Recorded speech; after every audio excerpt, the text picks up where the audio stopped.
Dans l'épisode d'Un si grand soleil du jeudi 14 juillet, la juge Alphand, Marie-Gaëlle Calle, a organisé une confrontation entre Philippe Auverneuil, François Burlou, et son chauffeur, Bruno Drieux, qui sont respectivement accompagnés de leur avocat.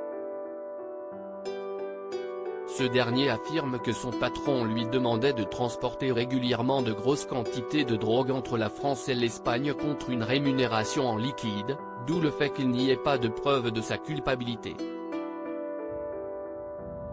Une déclaration qui fait bondir Philippe. S'il donnait parfois du cash à ses employés, c'était sous forme de prime lorsque ses clients le rémunéraient en espèces. Sauf que lors de ses précédents témoignages, l'homme d'affaires avait d'abord nié donner du liquide à ses employés, avant d'affirmer que cela n'était arrivé qu'une unique fois. Des contradictions qui agacent Cécile. Mais Philippe avait simplement peur que cela aggrave son cas, comme il s'en justifie. Florent, Fabrice Deville, donne le change, rappelant que cela ne fait en rien de son client un dealer ou un trafiquant. Plus tard, l'avocat raconte à Johanna, Aurore Delplace, le déroulé de la confrontation. Il déplore que Philippe n'ait pas joué franc jeu avec lui, surtout que cela risque de le desservir dans sa nouvelle demande de liberté provisoire. Johanna en profite pour dire à son associé qu'elle estime qu'il met trop d'affect dans cette affaire et en perd son jugement.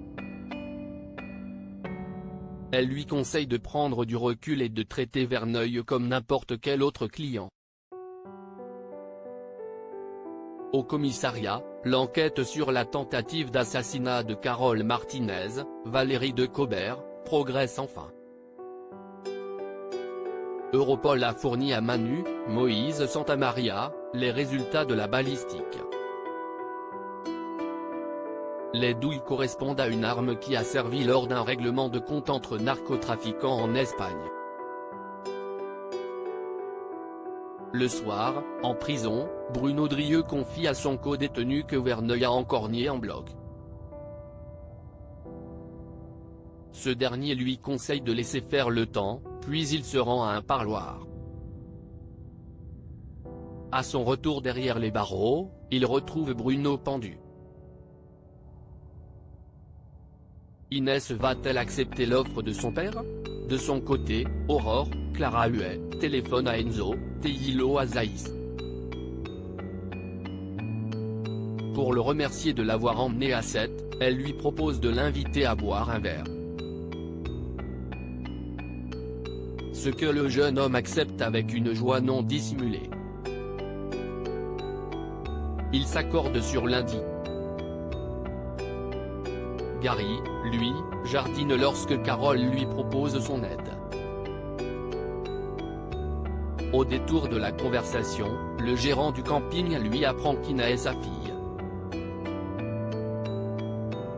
Surtout, il lui confie qu'il compte lui proposer le poste de gérante adjointe tant elle se débrouille à merveille. Gary en profite ensuite pour questionner son interlocutrice sur sa vie privée.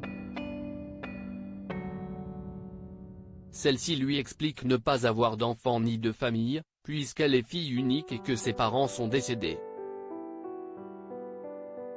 Cela lui manque de ne pas avoir de famille sur qui compter, notamment lors des moments compliqués.